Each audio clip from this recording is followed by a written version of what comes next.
Wayanad Kalpetta ബൈപ്പാസിലെ Elston എസ്റ്റേറ്റിൽ 1.5 വയസ്സുകാരി വന്യമൃഗത്തിന്റെ ആക്രമണത്തിന് ഇരയായി എന്ന് സംശയം. പരിക്കേറ്റ കുട്ടിയെ കൽപ്പറ്റ ജനറൽ ആശുപത്രിയിലേക്ക് മാറ്റിയിട്ടുണ്ട്. വിനീത്, ദിവ്യലക്ഷ്മി ദമ്പതികളുടെ മകൾ ശ്രീവേദയ്ക്കാണ് പരിക്കേറ്റത്. ആദ്യം ചില പ്രതികരണങ്ങളിലേക്ക്. ഇവിടെയൊക്കെ സ്കാച്ച് ഉണ്ടായിരുന്നു, പിന്നെ ഡ്രസ്സൊക്കെ കീറിയിട്ടുണ്ടായിരുന്നു. ഫസ്റ്റ് വന്നിട്ട് അവർ നോക്കാം ഞങ്ങൾ നോക്കട്ടെ എന്ന് പറഞ്ഞിട്ട് പിന്നെ പോയിട്ട് അവർ പിന്നെ ഇങ്ങോട്ട് വന്നിട്ടില്ല. അപ്പോൾ അതിൻ്റെ തൊട്ടടുത്ത് സ്കൂളുകളൊക്കെ ഉള്ളതാണ്. അപ്പോൾ ഇനിയിപ്പോൾ ആർക്കും അങ്ങനെയില്ല, ഇതിനിപ്പോൾ നടപടി എടുത്തിട്ടില്ലെങ്കിൽ ഇനിയിപ്പോൾ അടുത്തൊരു ഇതാർക്കും വരാണ്ട് എനിക്കില്ല. സുർജിത്ത് അയ്യപ്പത്ത് വിവരങ്ങൾ നൽകും. സുർജിത്ത്, കുട്ടിയുടെ ആരോഗ്യനില എങ്ങനെ? ആദ്യം നമുക്ക് അതിൽ തുടങ്ങാം.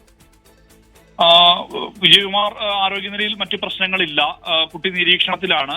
പുറത്ത് പോറലേറ്റ ഒരു പാടാണുള്ളത്. വസ്ത്രങ്ങൾ കീറിയ നിലയിലായിരുന്നു എന്നുള്ളതാണ് പറയുന്നത്. മറ്റ് പ്രശ്നങ്ങളില്ല.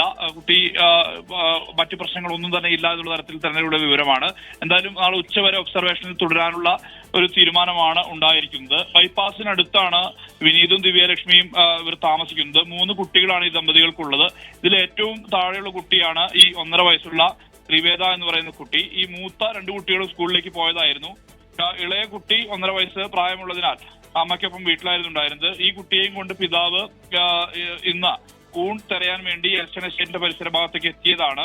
ഈ കുട്ടിയെ നിലത്തിരുത്തിയതിനു ശേഷം കൂൺ തിരയുന്നതിനിടയിലാണ് കാണാതായത്. കരച്ചിൽ കേട്ട് നോക്കുമ്പോൾ പൊന്തക്കാട്ടിലായിരുന്നു ഈ കുട്ടി ഉണ്ടായിരുന്നത്. വസ്ത്രം എന്തോ കടിച്ചു കീറിയ നിലയിലാണ്. പുറത്ത് നഖം കൊണ്ട് ഒരു പോറലുമുണ്ട്. മറ്റ് വന്യജീവികളുടെ എല്ലാം തന്നെ സാന്നിധ്യമുള്ള പ്രദേശമാണ് എൽസ്റ്റൺ എസ്റ്റേറ്റ്. ഉടൻ തന്നെ ആശുപത്രിയിൽ എത്തിച്ച് പ്രാഥമികമായ ചികിത്സ നൽകി. വനംവകുപ്പ് ഉദ്യോഗസ്ഥരും സ്ഥലത്തെത്തി പരിശോധന നടത്തി. പക്ഷേ അവിടെ എവിടെയും പുലിയുടെയോ കരടിയുടെയോ ഉൾപ്പെടെയുള്ള വലിയ വന്യമൃഗങ്ങളുടെ കാൽപ്പാടുകൾ ഒന്നും തന്നെ ഇല്ല. ഒരാഴ്ചയിലേറെയായി അങ്ങനെ ഒരു പരിശോധന കൂടി അവർ നടത്തി. കാരണം ഒരാഴ്ചയിലേറെയായി അത്തരത്തിൽ വന്യമൃഗങ്ങളുടെ സാന്നിധ്യം ആ പ്രദേശത്തൊന്നും ഇല്ല എന്ന സ്ഥിരീകരണം ഉണ്ടായിട്ടുണ്ട്. മാത്രമല്ല തൊട്ടടുത്തൊരു അറവുശാലയുണ്ട്. ഒരു പക്ഷേ ചെറിയ ഏതെങ്കിലും മൃഗം ആക്രമിച്ചതാകാനുള്ള സാധ്യതയാണ് പറയുന്നത്.